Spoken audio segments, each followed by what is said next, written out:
यह कहानी सिर्फ एक परिवार की नहीं, यह उस डर की कहानी है जो एक छोटी सी गलती से जन्म लेता है और फिर पीढ़ियों तक पीछा नहीं छोड़ता। सोचियो, अगर आपकी एक छोटी सी लापरवाही भगवान के क्रोध को जगा दे, तो अगर आपकी आस्था ही आपके विनाश का कारण बन जाए, तो एक ऐसा गांव जहां सब कुछ शांत था, जहां हर सुबह पूजा की घंटियों से शुरू होती थी, लेकिन एक दिन मंदिर में हुई एक छोटी सी भूल ने उस शांति को हमेशा के लिए ख़त्म कर दिया। एक मीठी खीर जिसमें गलती से पड़ा थोड़ा सा नमक, और बस उसी पल से शुरू हो गई एक ऐसा सांप जिसने पूरे परिवार को एक एक करके मौत के मुंह में धकेल दिया। यह कहानी है आस्था और अंधविश्वास के बीच की उस खतरनाक रेखा की, जहां एक कदम गलत पड़ा और सब कुछ आत्म तैयार हो गया। जाइए, सोचिए, क्योंकि जो आप सुनने जा रहे हैं वे सिर्फ एक कहानी नहीं, बल्कि एक ऐसा खौफनाक सच है जिसे सुनकर आपकी रूह तक कांप उठेगी। मंदिर में हुई एक छोटी सी गलती ने पूरे परिवार को भगवान के सांप की चपेट में ला दिया। यह एक ऐसी भयानक कहानी है जो आस्था, भूल और बदले की आग पर बुनी गई है। मंदिर में हुई एक गलती और भगवान का सांप बन गया मौत का कारण। शांत गांव की शुरुआत दिल्ली से 100 किलोमीटर दूर हरियाणा के एक छोटे से गांव में बसा था। चौधरी रामपाल का आलीशान खेत। चौधरी रामपाल गांव के सबसे अमीर जमींदार थे। उनकी उम्र 60 के पार हो चुकी थी, लेकिन उनकी आंखों में वही तेज था जो जवानी में भी था। उनके पास सैकड़ों एकड़ जमीन, दर्जनों मजदूर और एक ऐसा परिवार था जो गांव की चर्चा का विषय बनता। उनकी पति रामवती एक भक्तिमयी औरत थी। सुबह शाम पूजा पाठ, मंदिर जाना और व्रत रखना उनका रोज का काम था। रामवती की गोद में एक बेटा था, शिवम। शिवम अब 28 साल का जवान हो चुका था। पढ़ाई लिखाई में तेज, लेकिन दिल का साफ। दिल्ली में इंजीनियरिंग की डिग्री लेकर लौटा था और अब पिता के खेतों की मॉडर्न तरीके से संभाल रहा था। शिवम की शादी को 2 साल हो चुके थे। उसकी पत्नी पायल दिल्ली की पढ़ी लिखी लड़की थी, सुंदर, चुलबुली और घर संभालने में माहिर। पायल शहर की लड़कियां होने के बावजूद गांव की जिंदगी में खुशी से ढल गई थी। वह रामवती को मां मानती और शिवम के साथ कभी कोई झगड़ा नहीं करती। परिवार में सब सुखी था, लेकिन एक शांति ज़्यादा दिन नहीं टिकी। गांव के बीचों बीच एक प्राचीन मंदिर था, काली माता का मंदिर, सैकड़ों साल पुराना। यहाँ हर सोमवार को भक्तों की भारी भीड़ लगती। मंदिर के पुजारी पंडित जी बताते थे कि यह मंदिर कभी राजा विक्रमादित्य का था। माता काली का रूप इतना भयानक था कि देखने वाले की रूह कांप जाती। मंदिर के बाहर एक पुराना पीपल का पेड़ था, जिसकी जड़ों में कथित तौर पर भूत प्रेत बसते थे। गांव वाले कहते, माता को कभी क्रोध दिलाओगे मत, वरना पूरा खानदान मिट्टी में मिल जाएगा। एक दिन शिवम की मां रामवती ने कहा, बेटा कल सोमवार है, मंदिर चलेंगे, तू भी आ जाना, माता प्रसन्न होंगी। शिवम हंसा, मां मैं तो काम में व्यस्त हूँ, पायल को भेज दो। लेकिन रामवती जिद्दी थी, नहीं बेटा, पूरा परिवार जाना चाहिए, चौधरी जी भी चलेंगे। और चक्कर अगले दिन सुबह सुबह पूरा परिवार मंदिर पहुंचा। चौधरी रामपाल भारी कदमों से चल रहे थे, रामवती हाथ में पूजा की थाली लिए। शिवम और पायल पीछे पीछे। मंदिर में घंटियों की आवाज़ गूंज रही थी। भक्तों की भीड़ में वे आगे बढ़े। पंडित जी ने आरती उतारी, सबने प्रसाद लिया, लेकिन यही एक गलती हो गई। रामवती ने माता को चढ़ाने के लिए एक विशेष प्रसाद तैयार किया था, खीर में घी, चीनी और सूखे मेवे, लेकिन रामवती ने भूल से खीर में नमक डाल दिया। मंदिर की परंपरा थी, माता को कभी नमकीन प्रसाद ना चढ़ाओ, यह अपमान माना जाता है। पंडित जी ने चेतावनी दी थी, लेकिन रामवती को जल्दी थी। उन्होंने खीर चढ़ा दी। शिवम ने देखा, लेकिन कुछ कहा नहीं। सोचा छोटी बात है, माता को दयालु है। प्रसाद उतरने के बाद सबने ग्रहण किया। खीर का स्वाद अजीब था, लेकिन किसी ने कुछ नहीं कहा। घर लौटे तो सब सामान्य, लेकिन रात को अजीब घटनाएं हुई। रात के 12 बजे शिवम की नींद खुली। उसे लगा कोई कमरे में है। पलंग के पास एक काली परछाई, आंखें लाल, जीभ बाहर। शिवम चिल्लाया, पायल जागी, क्या हुआ? शिवम ने बताया। पायल हंसी, सपना होगा। लेकिन शिवम को डर लगा, पहली मौत की छाया। अगले दिन चौधरी रामपाल बीमार पड़ गए। पेट में दर्द, उल्टी और डॉक्टर को बुलाया। फूड पॉइजनिंग लगाया, लेकिन रामपाल ठीक नहीं हुए। रात को वे बड़बड़ाने लगे, माता माता क्रोधित है, खीर नमक सब हैरान। रामवती रोई। मेरी गलती, शिवम ने मंदिर जाकर पंडित जी को बताया। पंडित जी गंभीर हुए। रामवती ने माता को अपमानित किया है, साप लगा है, परिवार के एक एक सदस्य की मौत होगी।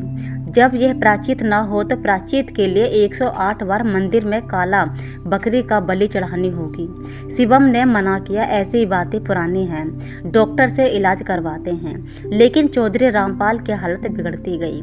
तीसरी रात वे उठे और बाहर भागे। सुबह मजदूरों ने उन्हें पीपल के पेड़ से नीचे पाया। चेहरा काला, आंखें फटी और डॉक्टर ने कहा दिल का दौरा, लेकिन मुंह से झाग निकला था। गांव वाले फुसफुसाए, सांप है। परिवार शोक में डूबा। रामवती रो रोकर बीमार, पायल संभाल रही। शिवम ने फैसला किया, माँ प्रायश्चित करेंगे, कल 108 बकरियां चढ़ाएंगे। प्रायश्चित की रात अगले सोमवार मंदिर में हाहाकार मच गया। शिवम ने 108 काली बकरियां मंगवाईं। पंडित जी ने होम हवन किया, बलि चढ़ी, खून की नदियां बहने लगी। रामवती ने कसम खाई, माता मेरा बेटा बचा लो। रात को मंदिर में भयानक ठंडक, हवा में खिसखिसाया, बलि पूरी हुई। अब सोचो, साफ टल गया, लेकिन घर लौटते ही पायल बीमार, सर दर्द, बुखार। मुझे कुछ दिख रहा है शिवम, काली छाया। शिवम ने डॉक्टर बुलाया, दवाइयाँ दी, लेकिन पायल की हालत में बिगड़ी और वह सुधरी। चौथी रात पायल ने चिल्लाकर कहा, वो आ रही है माता, जीभ बाहर। शिवम ने देखा कमरे की दीवारों पर खून की लिखावट, नमक का बदला। सुबह पायल बेहोश। डॉक्टर ने कहा मानसिक तनाव। शिवम डर गया। उसने माँ से कहा, ये शाप सच है। रामवती रोई, मेरी भूल, लेकिन प्रायश्चित हो गया। गहराता गया, दिन बीतते गए। गांव में अफवाहें फैली, लोग मंदिर आने बंद कर दिए। शिवम ने दिल्ली से तांत्रिक बुलवाए। बाबा कालीदास बाबा ने घर में पूजा की, बोले सांप गहरा है, माता क्रोध में है, एक और बलि चाहिए, इंसानी खून। शिवम ने सिर हिला दिया, पागल हो गए हो क्या? बाबा ने चेतावनी दी। अगली मौत रामवती की, और वही हुआ। 5वीं रात रामवती खेतों में गायब। सुबह उसका शव पीपल के पेड़ पर लटका मिला, गला दबा, जीभ बाहर, जैसे किसी भूत ने मारा हो। पुलिस आई, लेकिन कोई सुराग न मिला। शिवम टूट गया। अब सिर्फ वह और पायल बचे थे। शिवम ने पायल से कहा, दिल्ली चलते हैं, यहाँ से भागें। पायल सहमत, लेकिन रात को कार स्टार्ट करते ही इंजन बंद, लाइटें झपकने लगीं। बाहर काली परछाई। वे भागे घर की रातें। घर पर भूत हो। रात को दीवारों में खरोंचों की आवाज़, बर्तन खुद ब खुद गिरते। पायल को सपने आने लगे, माता काले खीर पी रही हैं, लेकिन नमक से तिल मिला रही हैं। शिवम ने रिसर्च की, पता चला मंदिर का सांप 200 साल पुराना, एक जमींदार ने भी नमकीन प्रसाद चढ़ाया था। पूरा खानदान मर गया। शिवम ने पंडित जी से मुलाकात की। पंडित जी बोले, प्रायश्चित अधूरा, माता को शुद्ध खीर चढ़ानी होगी और अपराधी को मंदिर में 40 दिन रहना पड़ेगा। शिवम तैयार, लेकिन पायल ने मना किया, नहीं, यह पागलपन। उस रात पायल गायब। शिवम ने खोजा, पीपल के पेड़ के नीचे पायल पड़ी थी, जिंदा लेकिन बेहोश, मुंह पर नमक के दाने। डॉक्टर ने बचाया। पायल बोली, वे मुझे खीर ले गई। माता ने कहा, नमक का स्वाद चखो। अंतिम संघर्ष। शिवम अकेला पड़ गया। उसने फैसला किया, मंदिर में 40 दिन। पंडित जी ने शुद्ध खीर तैयार की। शिवम मंदिर में ठहरा। रातें भयानक, छायाएं घूमती, आवाजें, नमक बदला। एक रात माता की मूर्ति कांपने लगी, खून की बूंदें टपकने लगी। 30वें दिन शिवम को सपना आया। माता बोली, तेरी माँ की भूल तेरे पिता ने छिपाई, वह जानता था। शिवम चौंक गया। हकीकत याद आई। शिवम पिता ने खीर चखी थी, नमक का स्वाद आया था, लेकिन चुप रहे। आखिरी रात शिवम ने मूर्ति के सामने सिर झुकाया, माता प्रायश्चित।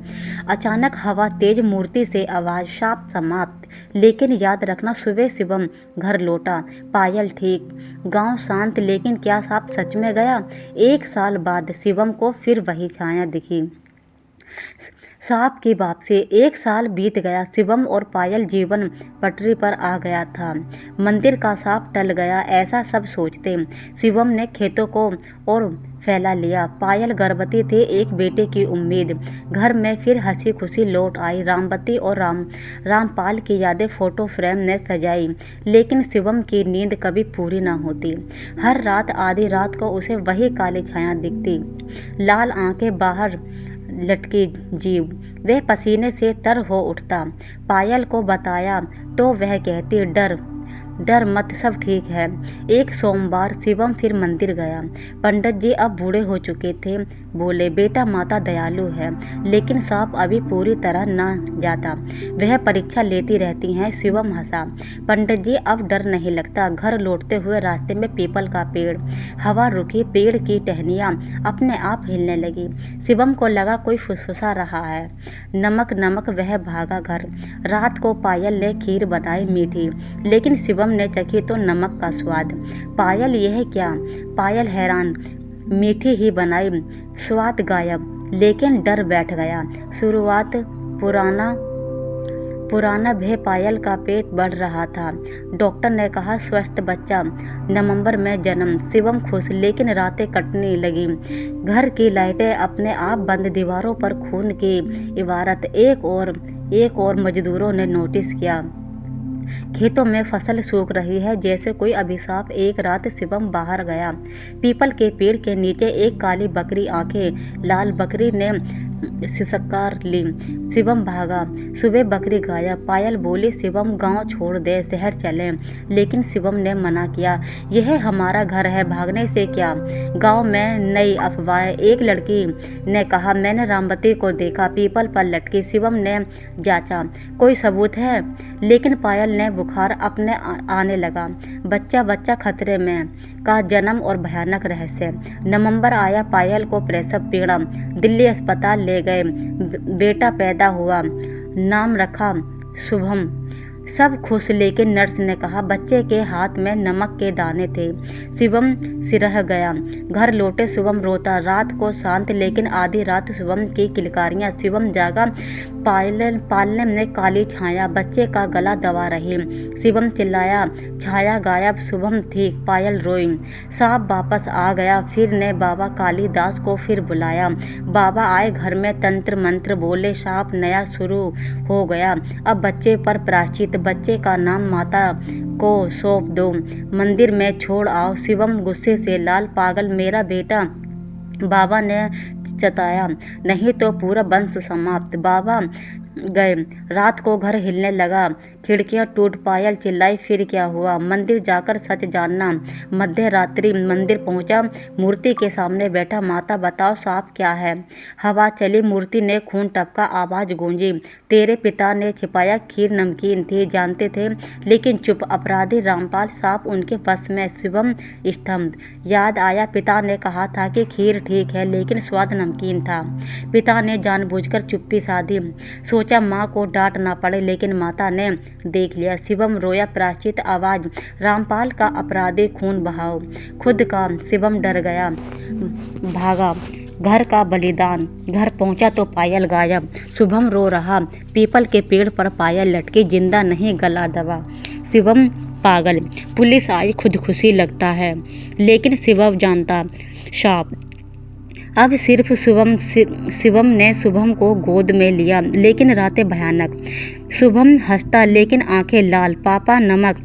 शिवम ने तांत्रिक रस्म की, लेकिन कुछ न हुआ। सोमवार शुभम को लेकर मंदिर गया। पंडित जी मरे हुए, मूर्छित खड़ी। शिवम ने शुभम को माता के चरणों में रखा। लो माता, वंश समाप्त कर दो। शुभम हंसा। अचानक शुभम का चेहरा बदला। काली माता का रूप। जीभ बाहर। शिवम को खींचा। शिवम चिल्लाया। मंदिर ढलने लगा। सुबह गांव वाले पहुंचे। मंदिर के मलबे में शिवम और शुभम के कंकाल। हाथ में नमकीन, खीर का कटोरा। पीपल का पेड़ जल गया। गांव वाले कहते हैं सांप पूरा अभी खत्म नहीं हुआ। दोस्तों, कहानी पसंद आए तो लाइक करो।